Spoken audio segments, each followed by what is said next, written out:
언니, 너무 추워. 우리 어디서 자야 해? 저기 큰 건물에서 따뜻한 바람 나와. 가보자. 아저씨, 여기서 하룻밤만 자도 돼요. 여기 따뜻한 바람 나와요. 너희들 여기서 뭐 하는 거야? 얼마나 추웠니? 박 교수, 신원불명, 아동무단 입원은 규정 위반이요. 이른 시간 내로 내보내시오. 이 아이들은 학대 피해자입니다. 제발.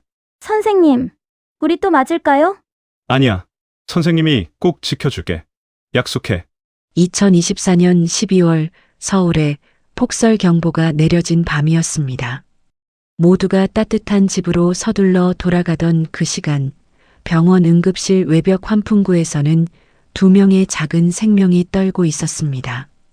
3년 전 사랑하는 딸을 잃고 마음의 문을 닫았던 한 의사가 운명처럼 그 아이들을 발견했습니다. 그리고 그날 밤부터 시작된 72시간의 사투. 법과 제도 그리고 냉혹한 현실 앞에서 한 사람이 두 아이를 지키기 위해 모든 것을 걸었던 이야기입니다. 본격적으로 이야기 시작 전에 아이들의 목소리를 듣고 시작할게요. 구독, 좋아요, 댓글까지 부탁드립니다. 모두 행복하세요. 구독, 좋아요, 댓글까지 부탁드려요. 사랑해요. 2024년 12월 어느 일요일 밤 서울 종로구 서울대병원에는 폭설 경보가 내려졌습니다. 눈은 저녁부터 쉴 새 없이 내렸고 병원 주차장은 이미 하얀 눈으로 뒤덮여 있었어요. 응급실 복도는 밤이 깊어도 여전히 분주했습니다. 사이렌 소리가 멀리서 들려왔고 구급차가 한 대 또 한 대 도착했어요. 그 응급실에서 박지훈 교수가 당직을 서고 있었습니다. 지훈은 38살 서울대병원 소아과 교수였어요. 소아 종양학을 전공한 그는 한때 병원에서 가장 촉망받는 의사 중 한 명이었습니다. 하지만 3년 전 그의 인생은 완전히 멈춰버렸어요. 급성 백혈병, 6살 딸 하은이가 받은 진단이었습니다. 지훈은 직접 딸의 주치의가 되었어요. 최선을 다했습니다. 밤낮 없이 연구하고 모든 치료법을 시도했어요. 하지만 하은이는 결국 세상을 떠났습니다. 지훈은 자신을 용서할 수 없었어요. 의사로서, 아버지로서 실패했다고 생각했습니다. 병원을 떠났습니다. 2년 반 동안 아무것도 하지 못했어요. 6개월 전 간신히 병원으로 돌아왔습니다. 하지만 예전의 지훈은 아니었어요. 환자를 대하는 것조차 두려웠습니다. 행정부원장 한태주는 그의 복귀를 반대했었어요. 박 교수, 트라우마가 완전히 극복되지 않았소. 환자들에게 위험할 수 있어. 하지만 동료 교수들의 설득 끝에 조건부 복귀가 허락됐습니다. 6개월간 지켜보겠소. 문제 생기면 즉시 중단이요. 그날 밤은 지훈이 3년 만에 처음으로 서는 야간 당직이었습니다. 오후 6시부터 다음날 아침 9시까지 긴 밤이 될 거라는 걸 알았어요. 밤 11시가 되었습니다. 응급실은 조금 한가해졌어요. 폭설 때문에 사람들이 외출을 삼가는 것 같았습니다. 지훈은 잠시 쉬기 위해 응급실 뒷문으로 나갔어요.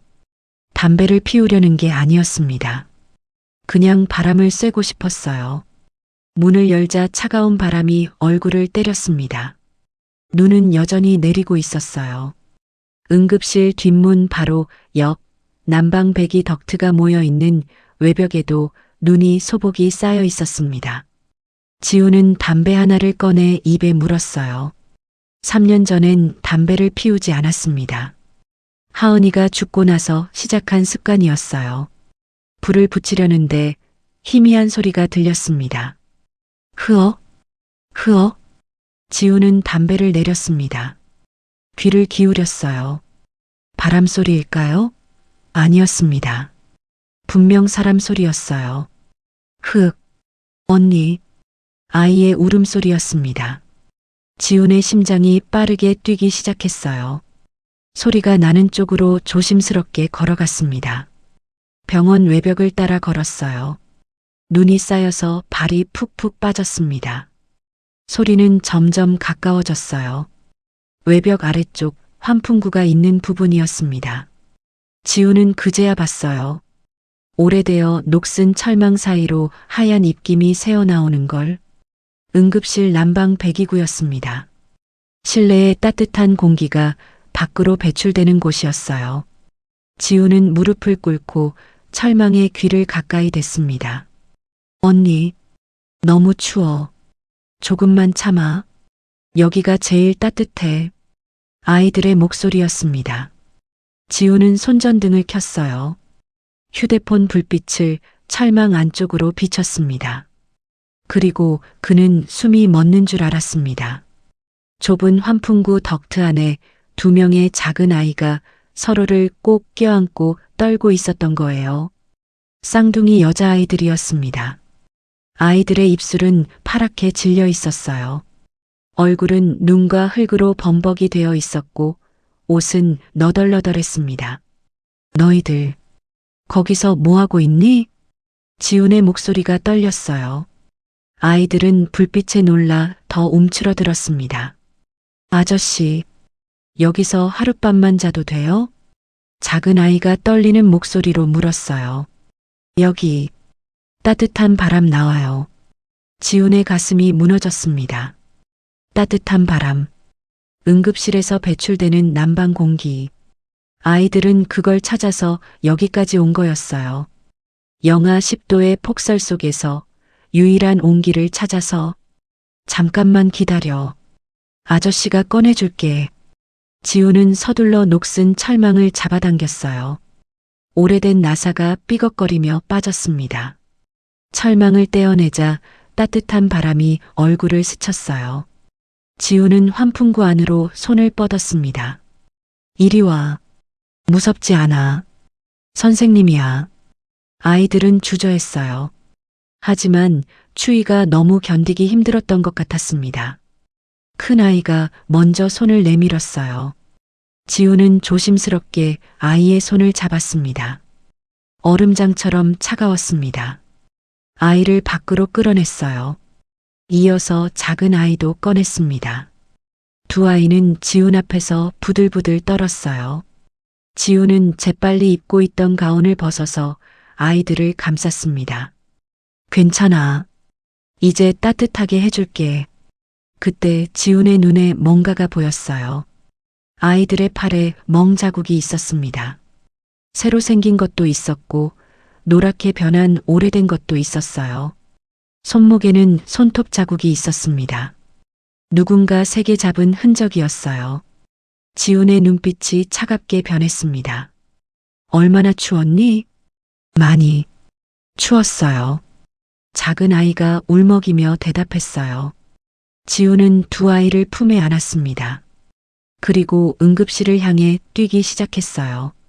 눈이 얼굴을 때렸지만 신경 쓰지 않았습니다. 아이들의 작은 몸이 너무 차가웠어요. 응급실 문이 열렸습니다. 간호사님, 저체온증 응급환자입니다. 지훈의 외침에 당직 간호사들이 놀라 달려왔어요. 지훈 교수님, 이 아이들은 설명은 나중에요. 먼저 체온부터 올려야 합니다. 아이들은 응급실 침상에 누웠습니다. 간호사들이 재빨리 체온계를 가져왔어요. 34도. 위험한 수치였습니다. 전기담요 준비하고 따뜻한 생리식염수 정맥주사 시작하세요. 지훈의 목소리는 침착했지만 손은 떨리고 있었어요. 3년 만이었습니다. 3년 만에 다시 환자를 직접 치료하는 거였어요. 아니, 환자가 아니었습니다. 생명이었어요. 살려야 할 2개의 작은 생명.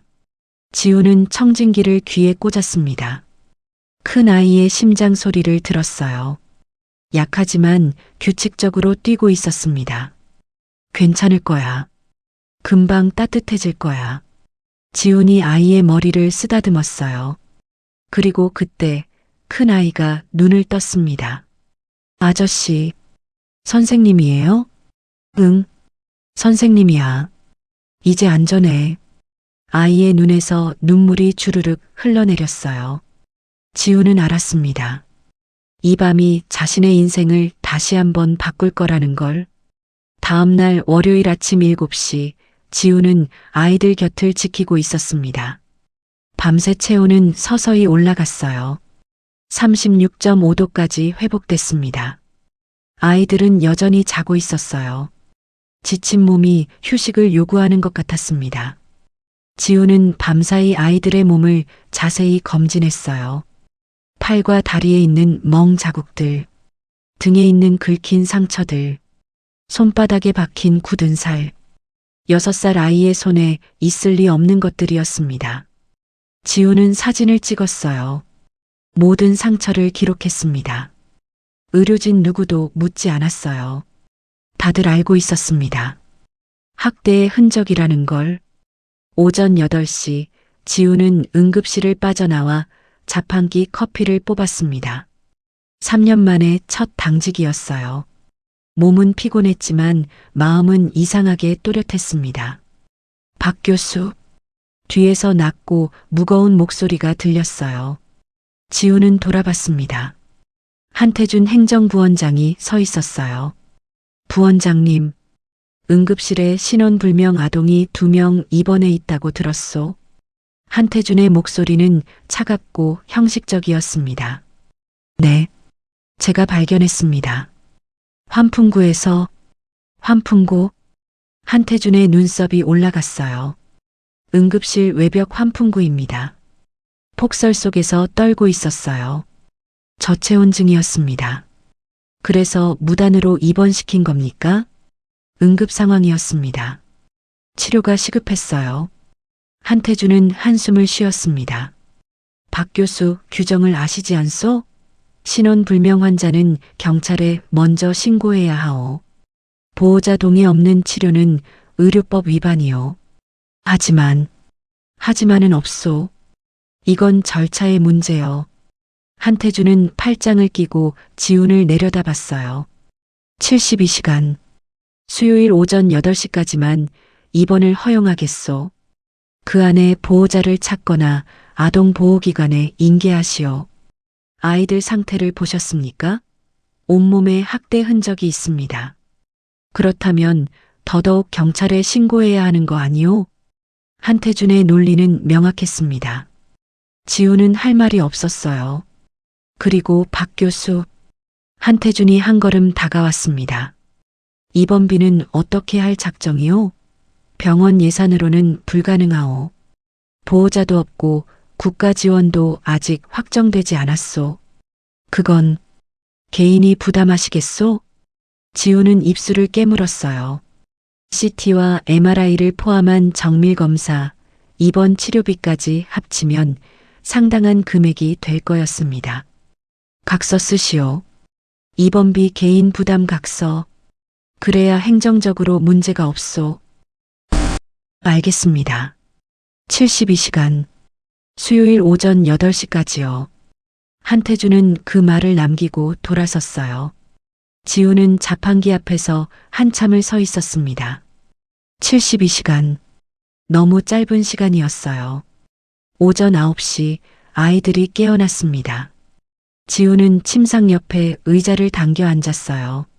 안녕. 어제 기억나니? 큰아이가 조심스럽게 고개를 끄덕였습니다. 여기는 병원이야. 너희를 치료하는 곳이에요. 작은 아이가 언니 손을 꼭 잡았어요. 아저씨, 우리 혼나요? 아니, 절대 안 혼나. 너희는 아무 잘못 없어. 지훈이 부드럽게 웃었습니다. 이름이 뭐니? 이서연이요. 저는 언니예요. 나는 이서윤이에요. 쌍둥이였습니다. 서연이, 서윤이. 예쁜 이름이구나. 지우는 무릎을 꿇고 아이들과 눈높이를 맞췄어요. 어제 환풍구에 어떻게 들어가게 됐니? 아이들은 서로를 바라봤습니다. 대답하기 망설이는 것 같았어요. 무섭지 않아. 천천히 말해도 돼. 한참 후 서연이 작은 목소리로 말했습니다. 집에서 쫓겨났어요. 쫓겨났다고?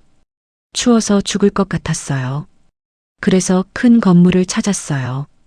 서윤이 말을 이었어요. 외벽을 따라 걸었는데 따뜻한 바람이 나왔어요. 여기서 자면 얼어 죽지 않을 것 같았어요. 지훈의 가슴이 미어졌습니다. 6살 아이들이 얼어 죽지 않을 것 같다는 생각을 했다는 게 서연아, 서윤아, 너희 부모님은 어디 계시니? 아이들의 얼굴이 어두워졌어요. 엄마는 하늘나라에 갔어요. 서연이 눈물을 글썽였습니다. 엄마가 하늘나라에서 따뜻한 바람을 보내준 것 같았어요. 그래서 환풍구로 들어갔어요. 지우는 아이들을 꼭 안아주고 싶었어요. 하지만 참았습니다. 아직 아이들이 경계하고 있었거든요. 그럼 지금은 누구랑 살고 있니? 최아저씨, 김아줌마요. 양부모님이신가? 아이들은 고개를 끄덕였습니다. 거기서, 맞아요. 서윤이 작은 목소리로 말했어요. 지훈의 눈빛이 날카로워졌습니다. 많이 때려? 아이들은 대답 대신 팔을 걷어 올렸어요. 지훈은 이미 밤새 봤던 상처들이었습니다. 하지만 다시 보니 더 가슴이 아팠어요. 밥도 잘 안 줘요. 배고프다고 하면 더 때려요. 그래서 쓰레기통 뒤졌어요. 아이들의 고백에 지우는 주먹을 쥐었습니다. 그때 휴대폰이 울렸어요. 대학 후배 정민수 변호사였습니다. 민수야. 형, 무슨 일이에요? 새벽에 문자 받고 달려왔어요. 고마워. 지금 병원 1층 카페에서 만나자. 지우는 간호사에게 아이들을 부탁하고 카페로 내려갔어요. 정민수는 이미 커피 2잔을 시켜놓고 있었습니다. 형, 학대 피해 아동이라고요? 응. 증거는 충분해. 온몸에 상처가 있어. 양부모 신원은 확인했어요? 아직. 아이들이 이름만 알려줬어. 정민수는 노트북을 꺼냈어요. 형, 일단 아동보호전문기관에 신고해야 해요. 그래야 긴급보호 조치를 받을 수 있어요. 알아. 근데 문제가 있어. 지우는 한태준과의 대화를 설명했습니다. 72시간이라고요? 너무 짧은데. 그것도 문제지만 입원비도 걱정이야. 정민수는 휴대폰을 꺼냈어요. 형, 제가 법률구조공단이랑 연락해 볼게요. 무료 법률 지원받을 수 있을 거예요. 고마워. 그리고 형, 하나 더. 정민수가 진지한 표정을 지었어요. 72시간 안에 양부모가 찾아올 가능성이 높아요. 법적으로는 아직 그들이 보호자니까. 알고 있어. 혹시 돈을 요구할 수도 있어요. 절대 주지 마세요. 지우는 고개를 끄덕였습니다. 하지만 마음 한편에서는 생각했어요. 돈으로 아이들을 지킬 수 있다면? 오후 2시 지우는 아이들 병실로 돌아갔습니다. 아이들은 병원 음식을 먹고 있었어요. 천천히 조심스럽게. 맛있니? 네. 이렇게 맛있는 밥은 오랜만이에요. 서연이 웃었습니다. 지훈의 가슴이 따뜻해졌어요. 그리고 동시에 다짐했습니다. 72시간이든 72일이든 이 아이들을 지키겠다고. 설령 모든 걸 잃는다 해도. 오후 4시 병실 문이 열렸습니다. 중년의 남녀가 들어섰어요. 남자는 뚱뚱했고 여자는 화장이 짙었습니다. 두 사람 모두 억지 미소를 짓고 있었어요. 침대에 누워있던 서연과 서윤이 순간 얼어붙었습니다. 애들아, 아빠 엄마 왔다. 남자가 큰 소리로 외쳤어요. 지우는 본능적으로 아이들 앞을 막아섰습니다. 누구십니까? 누구긴요. 애들 부모죠. 최만석입니다. 이쪽은 제 아내 김영이고요. 최만석이 명함을 내밀었어요. 만석인의 손칼국수라고 적혀 있었습니다. 박지훈입니다. 이 아이들을 담당하는 의사입니다. 아이고, 감사합니다. 얼마나 걱정했는지 몰라요. 김영희가 과장된 몸짓으로 말했어요. 하지만 목소리에는 걱정이 전혀 없었습니다. 애들이 집을 나갔어요. 우리가 얼마나 찾아다녔는지. 집을 나갔다고요? 지훈의 목소리가 차갑게 식었어요. 아니면 쫓아내셨습니까? 최만석의 얼굴이 굳었습니다. 뭐라고요? 아이들이 추운 겨울밤에 환풍구에서 떨고 있었습니다. 저체온증으로 죽을 뻔했어요. 그건 애들이 말을 안 들어서. 말을 안 들으면 쫓아내도 됩니까? 6살 아이들을요? 병실 분위기가 냉랭해졌어요. 김영희가 지훈을 노려봤습니다. 선생님, 우리 가정사에 왜 이렇게 참견하세요? 가정사가 아니라 학대입니다. 지훈은 태블릿을 꺼내 아이들의 상처 사진을 보여줬어요. 이게 뭡니까? 온몸에 멍 자국이 있어요. 손목에는 손톱 자국, 등에는 긁힌 상처, 손바닥에는 굳은 살까지. 최만석은 잠시 당황하는 기색을 보였습니다. 그건 애들이 넘어져서 그런 거예요. 넘어져서 손바닥에 굳은 살이 생깁니까? 집안일 좀 시켰어요. 뭐 어때서요? 애들 교육이에요. 지훈의 주먹이 저절로 쥐어졌어요. 6살 아이에게 집안일을 강요하는 게 교육입니까? 우리도 먹고 살기 힘들어요. 식당이 안 돼서 빚이 얼만데. 최만석이 갑자기 목소리를 높였어요. 애들 키우는 것도 돈이에요. 정부 지원금도 다 빚 갚는 데 썼다고요. 그 순간 지훈은 이해했습니다. 이 사람들은 아이들을 돈벌이 수단으로만 봤던 거예요. 그래서 학대한 겁니까? 학대라니요. 우리가 얼마나 애들한테 잘해줬는데. 김영희가 억울하다는 듯 소리쳤어요. 하지만 침대 위 아이들은 부들부들 떨고 있었습니다. 선생님, 서연이 작은 목소리로 지훈을 불렀어요. 우리 다시 안 가면 안 돼요? 그 말에 병실이 조용해졌습니다. 최만석과 김영희는 서로 눈빛을 주고받았어요. 그리고 최만석이 태도를 바꿨습니다. 선생님, 밖에서 잠깐 얘기 좀 할까요? 지훈은 간호사에게 아이들을 부탁하고 복도로 나왔습니다. 최만석은 주변을 둘러보더니 낮은 목소리로 말했어요. 선생님, 솔직히 말씀드릴게요. 우리 식당 부도 나서 빚이 5천만 원이에요. 독촉이 장난 아니에요. 그게 아이들을 학대한 이유가 됩니까? 아니, 그게 아니라. 최만석은 허리를 굽히며 비굴한 표정을 지었어요. 선생님, 보아하니 형편이 괜찮으신 것 같은데. 이렇게 하시죠. 뭐요? 우리한테 4천만 원만 주세요. 그럼 양육권 넘겨드릴게요. 지훈은 자신의 귀를 의심했습니다. 뭐라고요? 애들 선생님이 키우시면 되잖아요. 우리는 빚만 갚으면 돼요. 서로 좋지 않습니까? 김영희도 거들었어요. 우리도 마음 아프지만 애들이 좋은 데 가는 게 나으니까 양보하는 거예요. 지훈은 믿을 수가 없었어요. 아이들을 물건처럼 팔려고 하다니.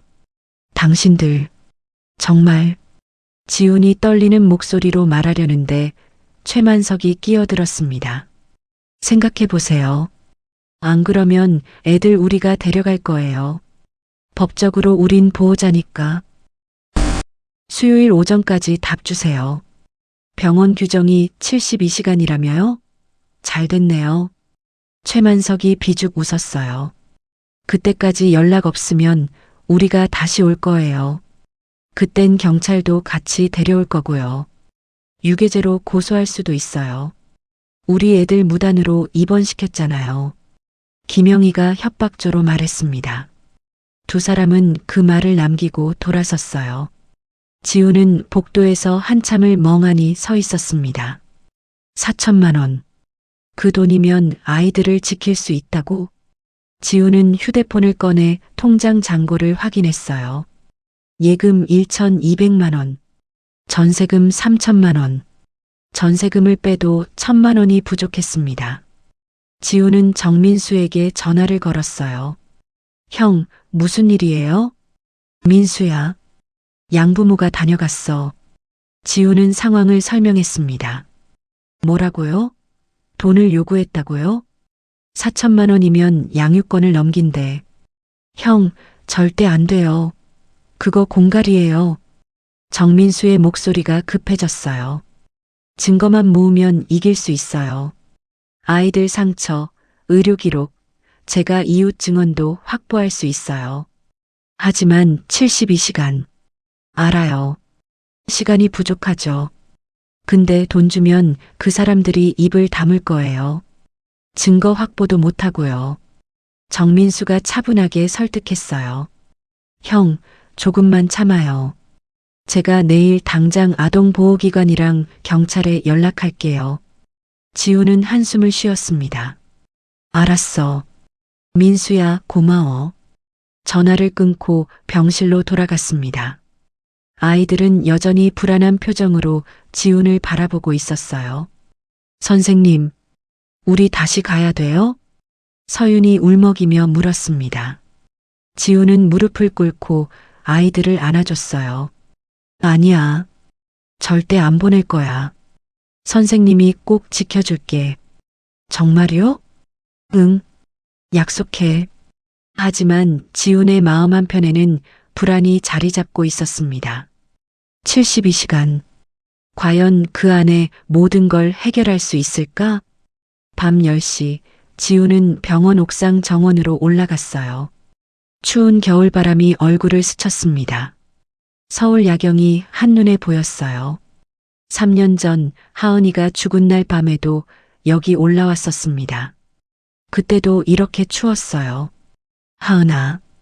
지훈이 하늘을 올려다보며 속삭였습니다. 아빠가 이번에는 꼭 지켜낼게.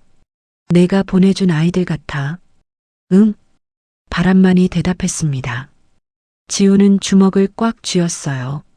72시간이든 72일이든 이 아이들만큼은 절대 포기하지 않겠다고 다짐했습니다.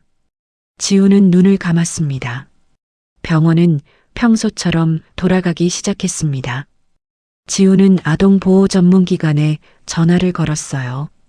네, 아동보호 전문기관입니다. 안녕하세요. 서울대병원 소아과 박지훈입니다. 학대 피해 아동 신고하려고요. 지훈은 서연과 서윤의 상황을 자세히 설명했어요.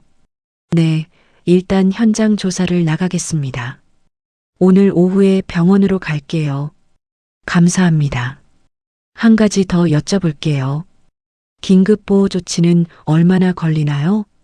증거가 명확하면 빠르면 이틀, 늦으면 일주일 정도요. 일주일이요? 지훈의 목소리가 급해졌어요. 저희는 72시간밖에 시간이 없습니다. 죄송하지만 절차상 어쩔 수 없어요. 법원 허가도 받아야 하고. 지훈은 한숨을 쉬었습니다. 알겠습니다. 그럼 오후에 뵙겠습니다.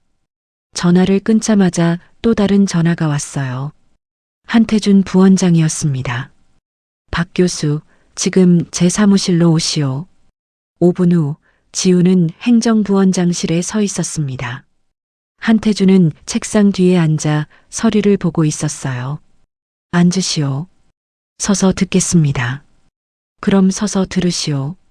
어제 그 아이들 양부모가 다녀갔다지요? 네. 병원 로비에서 소란을 피웠더군요. 우리 애들 어디 있냐고. 한태준이 안경을 벗고 지훈을 쳐다봤어요. 박 교수, 이거 복잡해지고 있소. 아이들은 학대 피해자입니다. 그건 알고 있소. 근데 절차가 있어요. 법이 있단 말이오.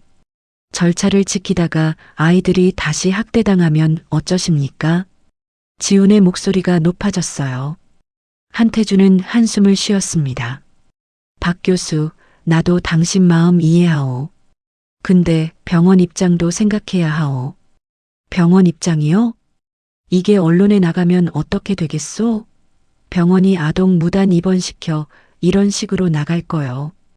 그럼 병원이 학대 아동 구조로 나가면 안 됩니까? 그건 나중에 결과가 나와봐야 알 수 있는 거요. 지금은 법적으로 당신이 불리하단 말이요. 한태주는 서류 한 장을 지훈에게 밀었어요. 입원비 개인 부담 각서요. 서명하시오. 지훈은 서류를 받아들었습니다. 책임자 박지훈. 서명하겠습니다. 그리고 하나 더. 한태준이 또 다른 서류를 꺼냈어요. 이건 뭡니까? 병원 내 사적 모금 금지 통보서요. 동료 교수들이 당신 돕겠다고 모금하려는 것 같더군요. 지훈의 얼굴이 굳었습니다. 왜 막으십니까? 병원 규정이요. 개인적 사안으로 병원 자원을 이용할 수 없소. 이건 개인적 사안이 아닙니다. 법적으로는 개인적 사안이요. 한태주는 차갑게 말했어요. 박 교수 72시간. 수요일 아침 8시. 그때까지 아이들을 내보내거나 정식 절차를 완료하시오. 만약 못하면요? 당신 교수직 중단을 검토하겠소. 지훈은 주먹을 쥐었습니다. 부원장님은 왜 이렇게까지 하십니까? 한태주는 잠시 침묵했어요. 그리고 조용히 말했습니다. 3년 전 일 기억하오? 지훈의 심장이 철렁 내려앉았어요. 당신 딸 하은이. 당신이 직접 치료했지만 결국 못 살렸소. 그때 당신은 감정적으로 판단했어요. 그건 지금도 똑같소. 당신은 지금 의사가 아니라 아버지로 행동하고 있어요. 한태준이 일어나 창밖을 바라봤어요. 감정에 휘둘리는 의사는 위험하오. 환자에게도 자기 자신에게도. 지훈은 할 말을 잃었습니다. 72시간. 생각하시오. 지훈은 사무실을 나왔어요. 복도를 걷는데 다리에 힘이 풀렸습니다. 한태준의 말이 가슴에 박혔어요. 맞는 말이었을까요? 자신이 지금 감정적으로 판단하고 있는 걸까요? 지훈 형? 뒤에서 목소리가 들렸어요. 소아과 동료 교수 김성우였습니다. 형, 괜찮아요? 얼굴이 안 좋은데. 응, 괜찮아. 형, 우리 몰래 모금하려고 했는데 한 부원장이 막았대요. 미안해요. 아니야. 고마워. 마음만 받을게. 김성우는 지훈의 어깨를 두드렸어요. 형, 우리가 할 수 있는 거 뭐 없을까요? 지훈은 잠시 생각했습니다. 성우야, 6층 소아병동에 빈 격리실 있지? 응, 있는데?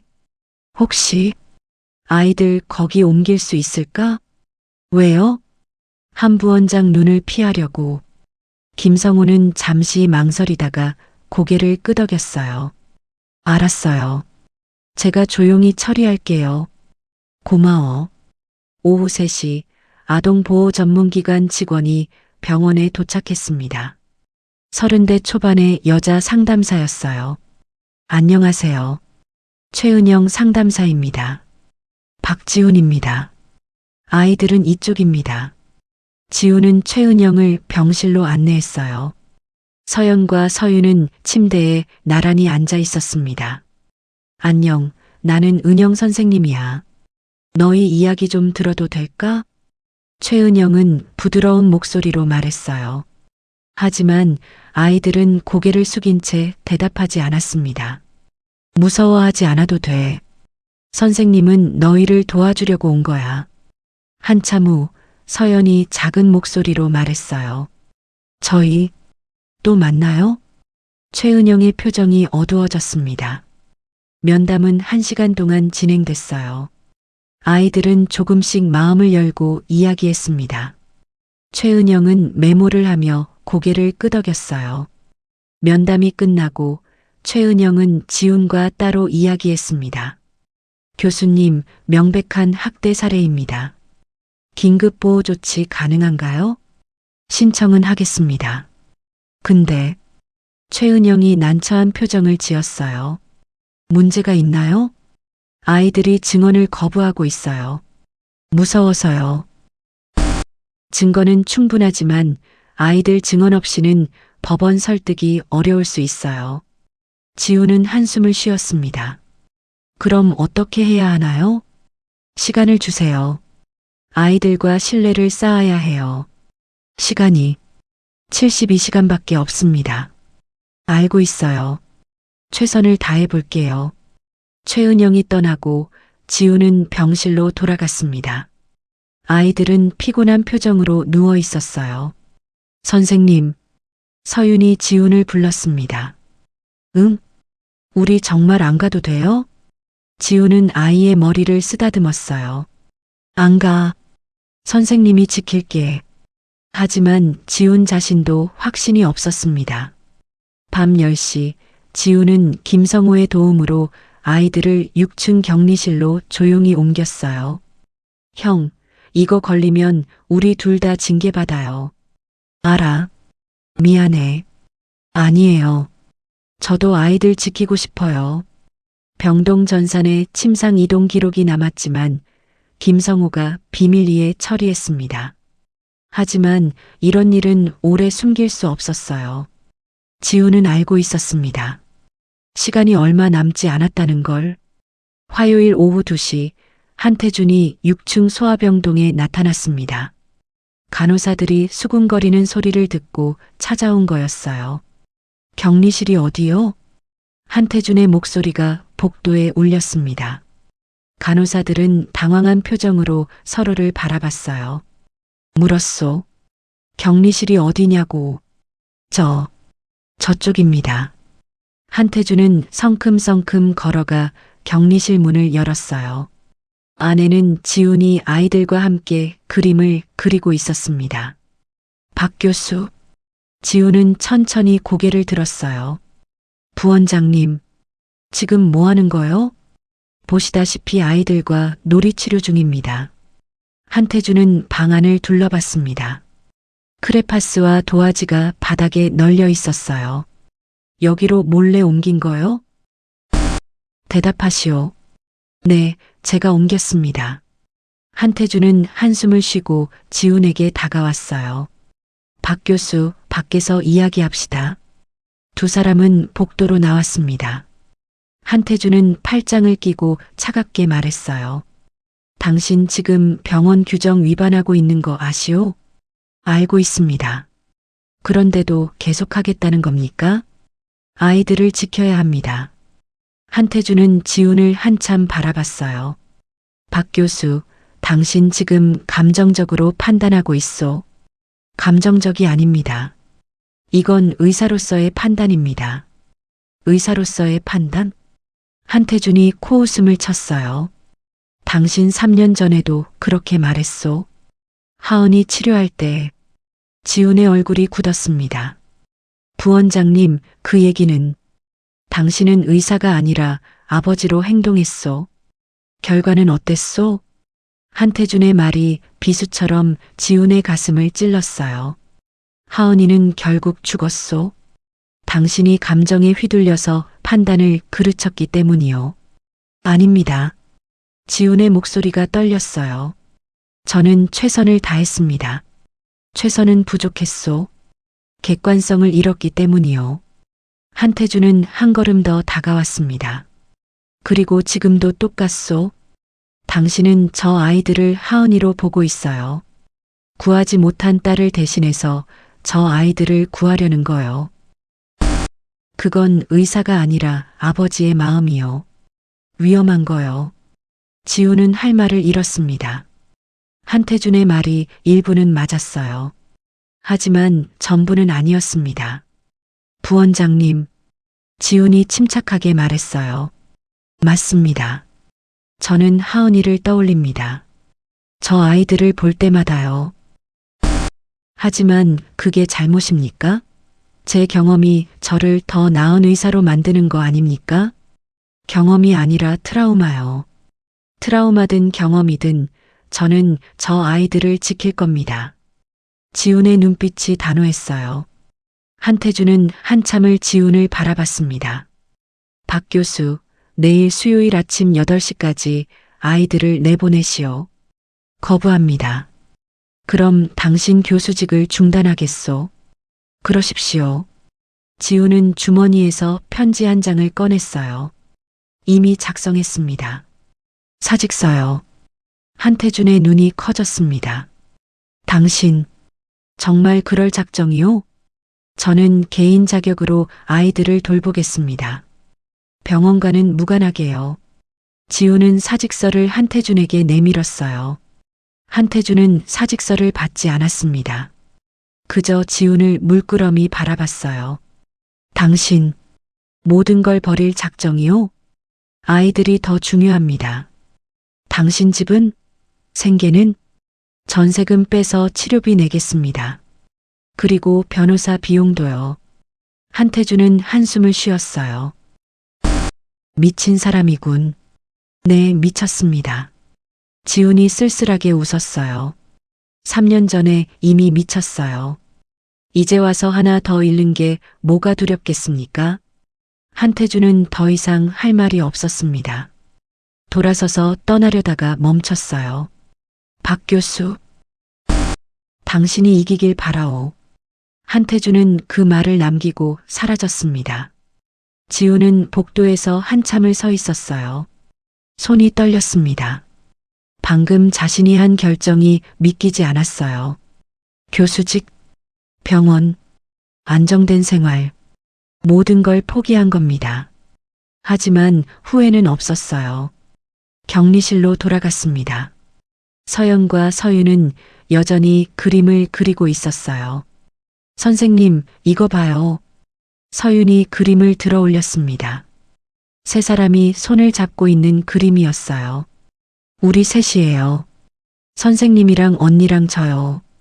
지훈의 눈시울이 뜨거워졌습니다. 예쁘다. 선생님, 우리 계속 같이 있을 거예요? 서연이 조심스럽게 물었어요. 지훈은 무릎을 꿇고 아이들과 눈높이를 맞췄습니다. 응, 계속 같이 있을 거야. 정말이요? 정말이야. 선생님 약속해. 아이들이 지훈을 꼭 안았어요. 그 순간 지훈은 확신했습니다. 자신의 선택이 옳았다고. 오후 5시 정민수가 병원에 도착했습니다. 형, 큰일 났어요. 무슨 일인데? 양부모가 긴급 구속영장 신청했어요. 지훈의 얼굴이 굳었어요. 뭐라고? 아동학대 혐의로요. 우리가 먼저 고소한 거예요. 그게 가능해? 네. 제가 오전에 경찰서에 고소장 접수했어요. 정민수는 노트북을 열었어요. 형이 모아둔 증거들, 의료기록, 사진, 아동보호기관 면담 자료 다 제출했어요. 그래서 내일 수요일 오전 10시에 영장 실질심사 있어요. 빨리 진행되는구나. 네. 증거가 명백해서요. 검사도 적극적이에요. 정민수는 지훈의 어깨를 두드렸어요. 형, 이제 거의 다 왔어요. 조금만 더 버텨요. 민수야, 고마워. 형이 사직서 낸 거 들었어요. 형, 정말 괜찮아요? 지훈은 웃으며 고개를 끄덕였습니다. 응, 괜찮아. 하지만 사직서는 아직 수리되지 않았습니다. 당장은 병원 출입이 제한되지 않았어요. 밤 10시 지훈은 격리실에서 아이들과 함께 잠들었어요. 좁은 공간이었지만 따뜻했습니다. 서연과 서윤은 지훈의 양옆에 붙어서 자고 있었어요. 지훈은 천장을 바라봤습니다. 내일이면 모든 게 결정될 거예요. 양부모가 구속되거나 아니면 자신이 패배하거나. 하은아. 지훈이 작게 속삭였습니다. 아빠가 이번에는 잘하고 있는 거지? 대답은 없었지만 지훈은 알 것 같았어요. 하은이가 미소 지으며 말하는 것 같았습니다. 아빠 잘하고 있어요. 지훈은 눈을 감았습니다. 내일의 전쟁을 위해 힘을 비축해야 했어요. 수요일 아침 7시 지훈은 아이들을 깨웠습니다. 서연아, 서윤아, 일어나야 해. 아이들은 부스스한 얼굴로 눈을 떴어요. 선생님, 벌써 아침이에요? 응, 오늘 중요한 날이야. 지훈은 아이들에게 준비해온 새 옷을 입혔어요. 동료 교수들이 몰래 사다 준 거였습니다. 오늘 법원에 가야 해. 법원이요? 서연이 불안한 표정을 지었어요. 응, 나쁜 사람들이 벌 받는 곳이야. 걱정하지 마. 하지만 아이들의 표정은 여전히 어두웠습니다. 아침 9시 정민수가 도착했어요. 형, 준비됐어요? 응. 근데 문제가 있어. 뭔데요? 아이들이 증언을 거부하고 있어. 정민수의 얼굴이 굳었습니다. 아이들 증언 없이는 영장 발부가 어려울 수 있어요. 알아. 지우는 무릎을 꿇고 아이들 앞에 앉았어요. 서연아, 서윤아. 선생님이 부탁 하나 할게. 오늘 판사님 앞에서 진실을 말해줄 수 있니? 아이들은 고개를 저었습니다. 무서워요. 괜찮아. 선생님이 옆에 있을게. 거짓말하면 또 때릴 거예요. 서윤이 울먹였어요. 지훈의 가슴이 아팠습니다. 아니야. 절대 안 때려. 선생님이 막을 거야. 하지만 아이들은 여전히 두려워했어요. 그때 서연이 조심스럽게 입을 열었습니다. 선생님, 응? 제가 말할게요. 지훈과 정민수가 놀라 서연을 바라봤어요. 정말? 네. 무서운데. 그래도 말할게요. 서연의 작은 주먹이 떨리고 있었습니다. 선생님이 우리를 지켜주려고 많이 힘들었잖아요. 이제 우리가 도와드려야 해요. 6살 아이의 입에서 나온 말이라고는 믿기지 않았어요. 지우는 서연을 꼭 안아줬습니다. 고마워, 서연아. 정말 고마워. 저도 같이 갈게요. 서윤도 언니 손을 잡았어요. 정민수가 눈시울을 붉혔습니다. 형, 이 아이들 정말 대단한데요? 10시 서울중앙지방법원 영장전담 법정. 지훈과 정민수 그리고 아이들이 방청석에 앉았어요. 법정 앞쪽에는 수갑을 찬 최만석과 김영희가 서 있었습니다. 두 사람은 뒤를 돌아보더니 아이들을 노려봤어요. 서연과 서윤이 움찔하며 지훈 뒤로 숨었습니다. 괜찮아. 저 사람들은 이제 너희한테 아무것도 못해.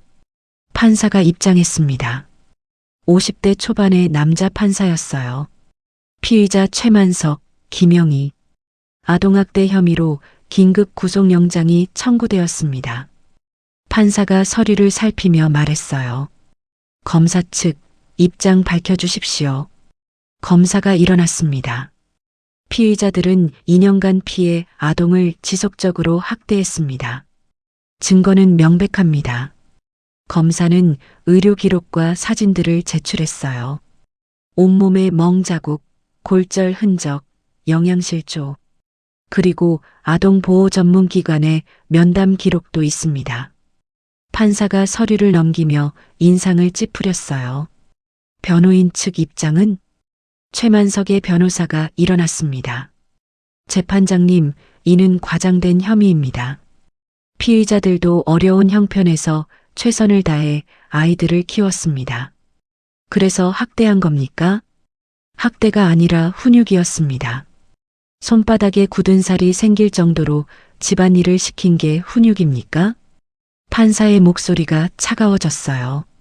변호사는 더 이상 할 말이 없었습니다. 피해 아동의 진술이 있습니까? 네, 재판장님. 정민수가 일어났어요. 피해 아동 이서연 양이 증언하겠습니다. 그럼 증인 나와주십시오. 서연이 떨리는 다리로 증인석으로 걸어갔어요. 너무 작아서 의자에 앉으면 얼굴이 잘 안 보였습니다. 법원 직원이 쿠션을 가져다 줬어요. 판사가 부드러운 목소리로 물었습니다. 이름이 뭐니? 이서연이요. 몇 살이니? 6살이요. 서연아, 무섭지? 괜찮아. 천천히 말해도 돼. 서연은 지훈을 돌아봤어요. 지훈이 고개를 끄덕이며 미소 지었습니다. 서연아, 최만석 씨와 김영애 씨가 너를 때렸니? 네. 서연의 목소리가 작아서 판사가 다시 물었어요. 크게 말해줄 수 있니? 네. 많이 때렸어요. 서연의 목소리가 법정에 울렸습니다. 어떻게 때렸니? 막대기로요. 그리고 손으로도 때렸어요. 왜 때렸다고 했니? 배고프다고 했어요. 그랬더니 더 때렸어요. 방청석에서 흐느끼는 소리가 들렸어요. 밥을 안 줬니? 가끔만 줬어요. 그래서 쓰레기통 뒤졌어요. 판사의 표정이 단단해졌습니다. 집안일도 시켰니? 네. 청소하고 빨래하고 설거지했어요. 서연이 작은 손을 들어 보였어요. 손이 아팠어요. 근데 쉬면 또 맞았어요. 최만석이 벌떡 일어났습니다. 거짓말이에요. 저 애가 거짓말하는 거예요.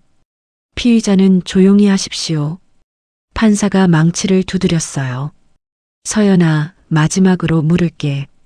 내가 환풍구에 들어간 이유가 뭐니? 쫓겨났어요. 밤에 문 밖으로 나가라고 했어요. 그래서 너무 추워서 죽을 것 같았어요. 그런데 큰 건물에서 따뜻한 바람이 나왔어요. 서연의 눈에서 눈물이 흘러내렸어요. 엄마가 하늘나라에서 보내준 것 같았어요. 그래서 들어갔어요.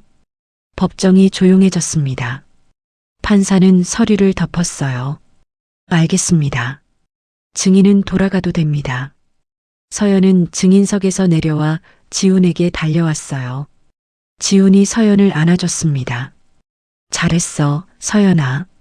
정말 잘했어. 판사가 최만석과 김영희를 바라봤습니다.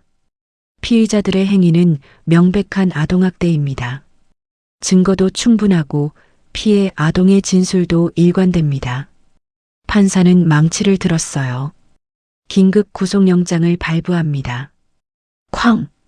방청석에서 안도의 한숨이 터져나왔어요. 최만석과 김영희가 항의했지만 소용없었습니다. 법정 경위가 두 사람을 밖으로 끌고 나갔어요.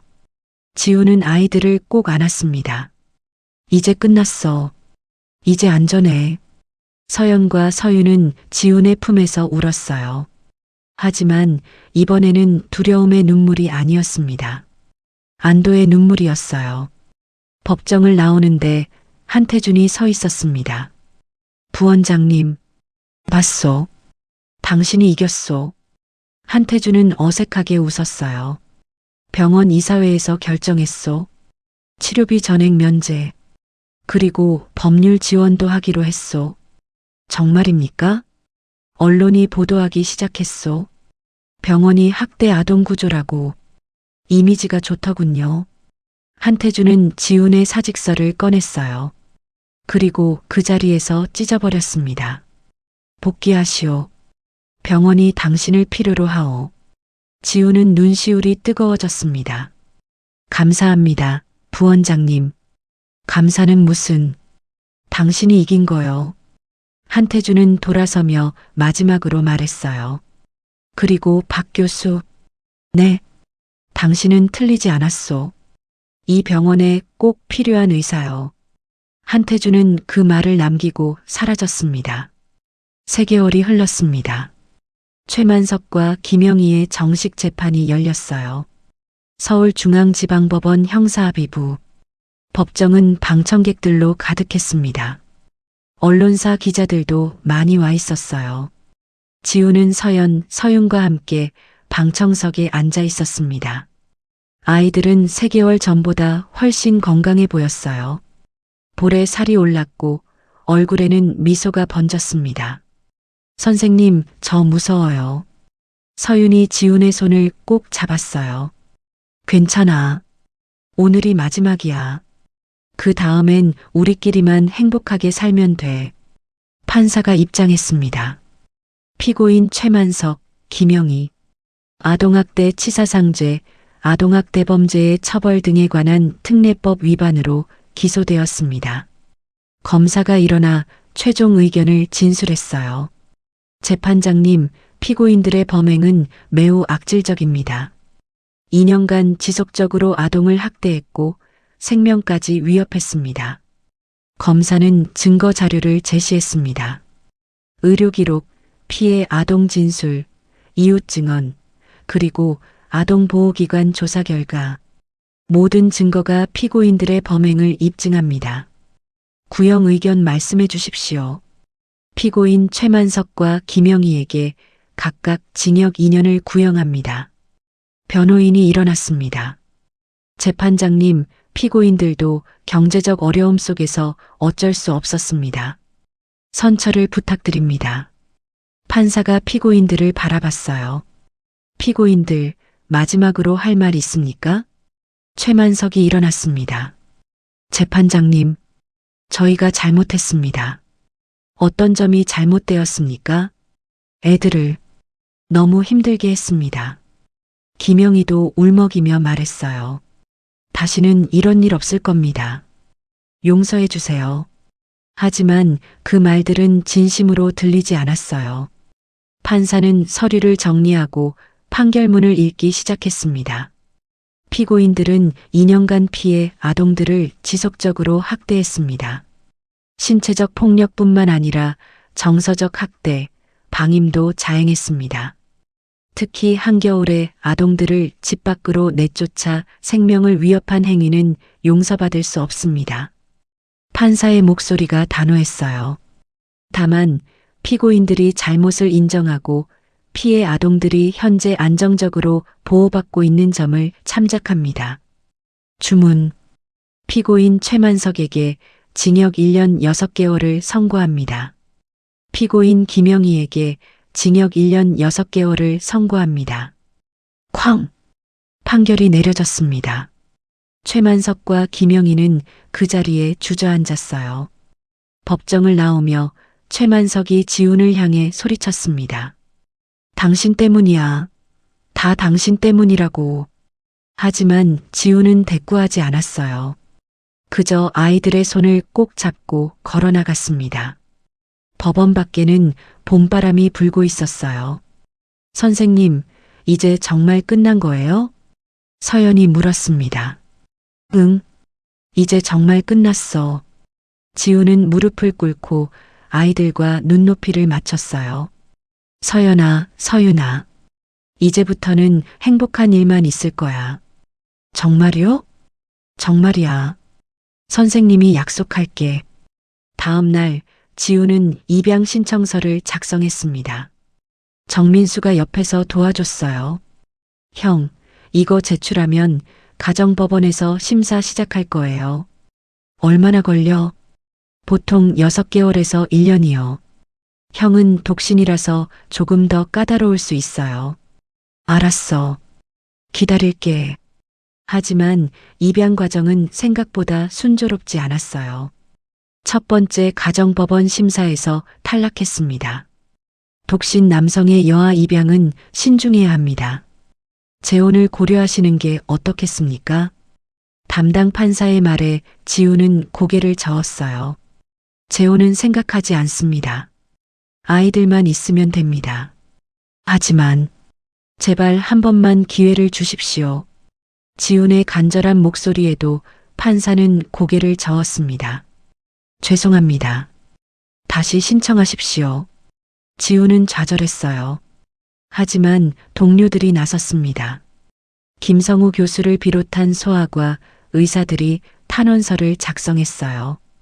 박지훈 교수는 훌륭한 의사이자 아버지가 될 자격이 있습니다. 환자 가족들도 탄원서를 보냈습니다. 박 교수님 덕분에 우리 아이가 살았습니다. 그분은 천사입니다. 수백 통의 탄원서가 가정법원으로 전달됐어요. 그리고 놀랍게도 한태준도 추천서를 썼습니다. 서울대병원장 명의로 박지훈 교수의 입양을 추천합니다. 지훈은 한태준을 찾아갔어요. 부원장님 감사합니다. 감사는 무슨, 당신이 해낸 거요. 한태준은 어색하게 웃었어요. 당신이 이겼소. 나도 인정하오. 6개월 후 두 번째 가정법원 심사가 열렸습니다. 이번에는 분위기가 달랐어요. 박지훈 씨 수백 통의 탄원서를 받았습니다. 모두가 당신의 입양을 지지하네요. 감사합니다. 그리고 아이들 상담 기록도 검토했습니다. 아이들이 당신을 매우 신뢰하고 있습니다. 판사는 서류를 정리했어요. 다만 조건이 있습니다. 말씀하십시오. 1년간 가정법원의 사후 관리를 받으셔야 합니다. 정기적으로 상담사가 방문할 것이고 아이들과도 면담할 겁니다. 알겠습니다. 판사는 망치를 들었어요. 이서연, 이서윤의 박지훈 씨에 대한 입양을 조건부로 허가합니다. 쾅! 지훈의 눈에서 눈물이 흘러내렸습니다. 드디어 이뤄냈어요. 법정 밖에서 서연과 서윤이 기다리고 있었습니다. 선생님, 어떻게 됐어요? 지훈은 아이들을 꼭 안아줬어요. 우리, 이제 진짜 가족이 됐어.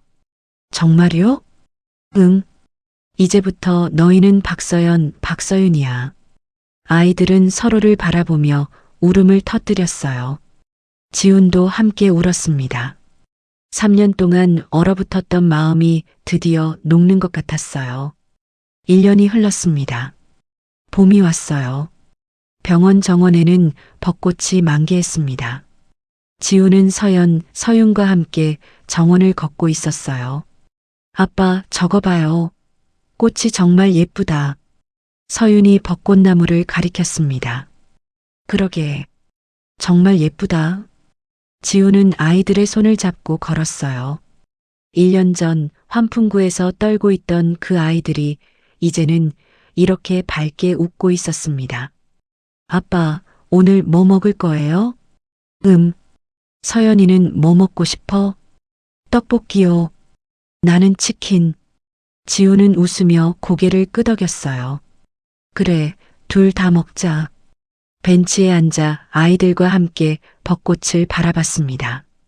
서연이 조심스럽게 말했어요. 아빠, 우리 엄마 산소에 갈 수 있어요? 물론이지. 언제 가고 싶어? 이번 주말에요. 알았어. 이번 주말에 가자. 그 주말, 세 사람은 경기도 외곽의 작은 묘지를 찾았습니다. 서연과 서윤의 친엄마가 잠들어 있는 곳이었어요. 아이들은 엄마 묘지 앞에 꽃을 놓았습니다. 엄마, 우리 이제 행복해요. 아빠가 생겼어요. 서연이 작은 목소리로 말했어요. 아빠가 우리 많이 사랑해줘요. 엄마도 기뻐하시죠? 서윤도 곁에서 고개를 끄덕였습니다.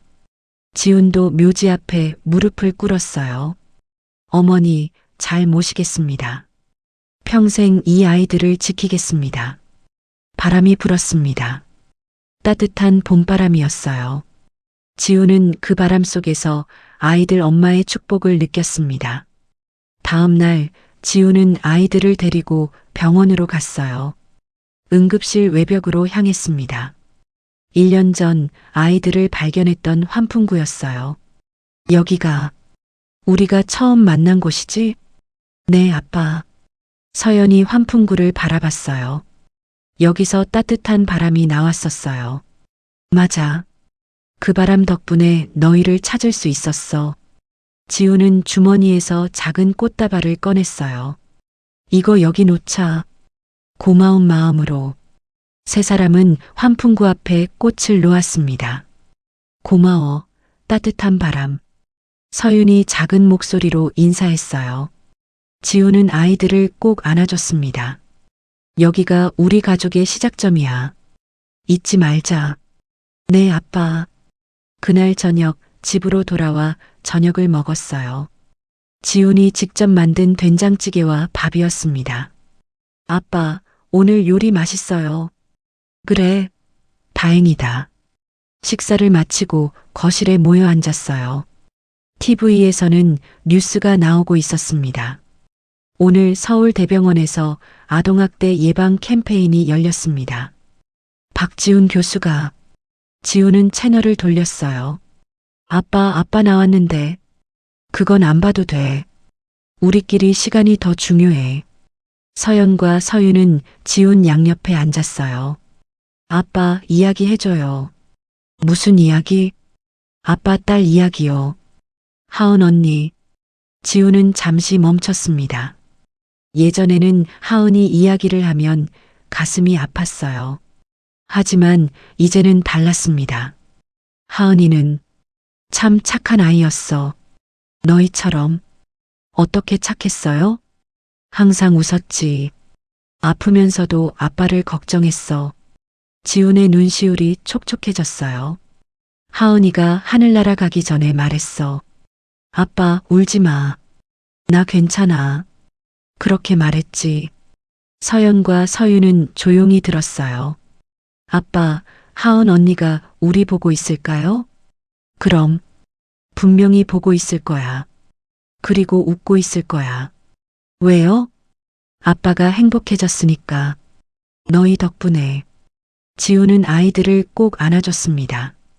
하은아, 아빠 이제 괜찮아. 행복해.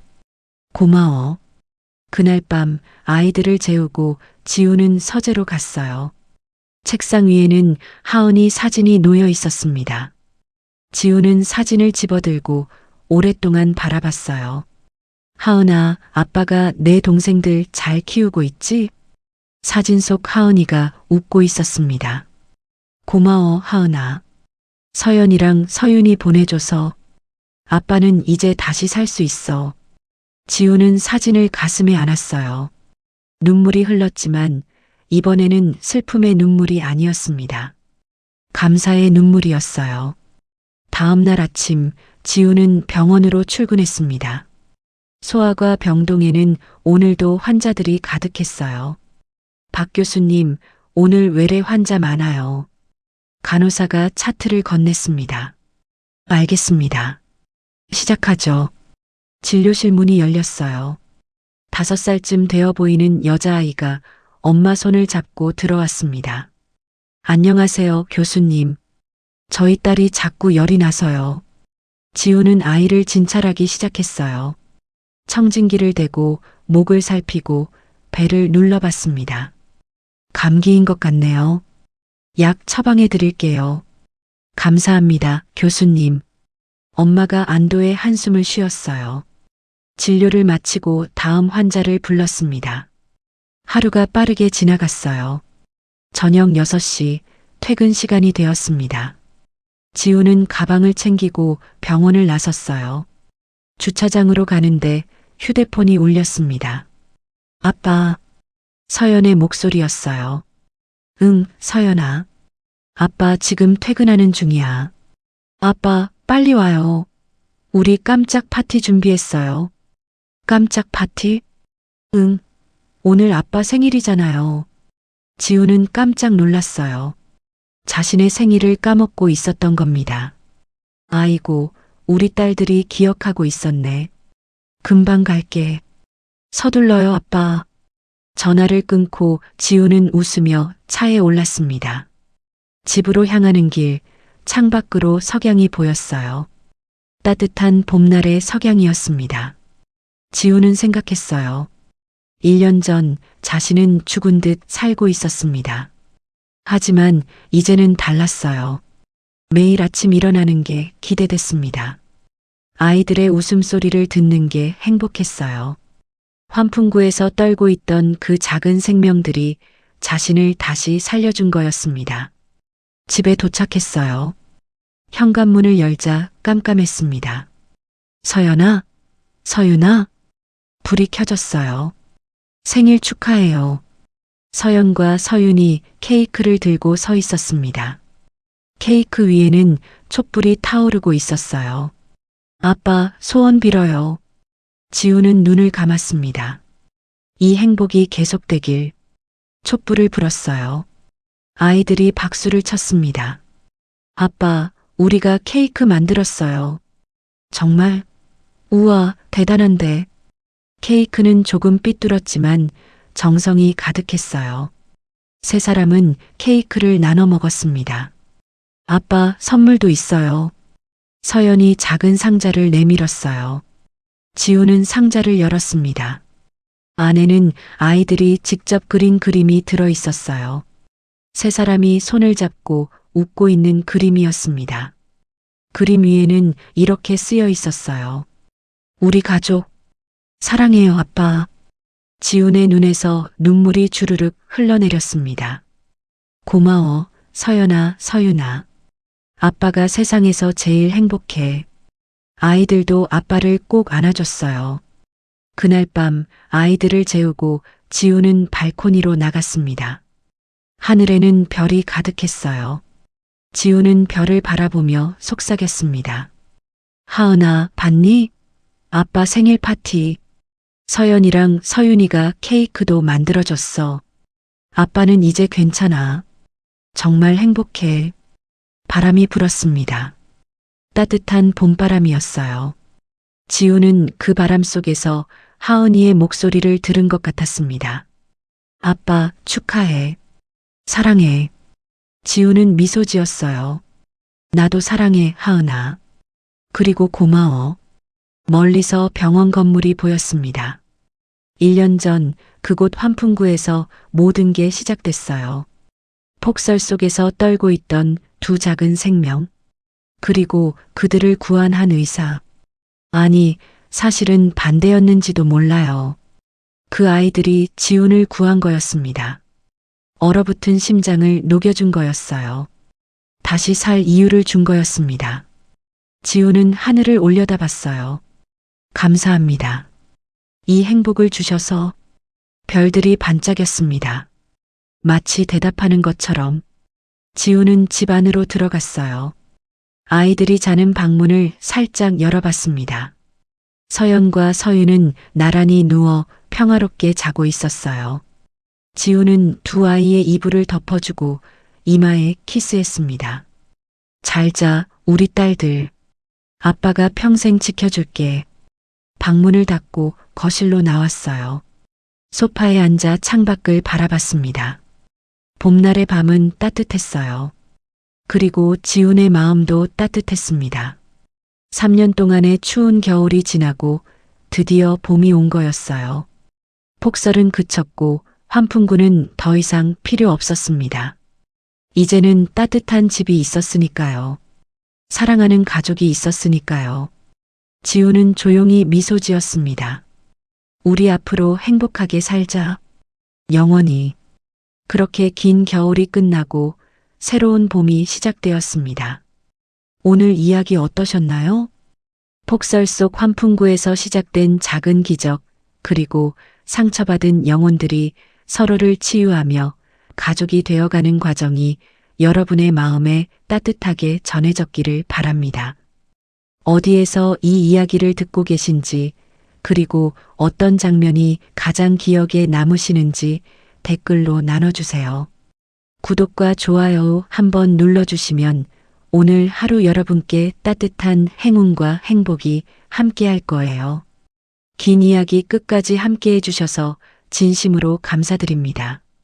여러분 모두 사랑하는 사람들과 행복한 시간 보내시길 바랍니다.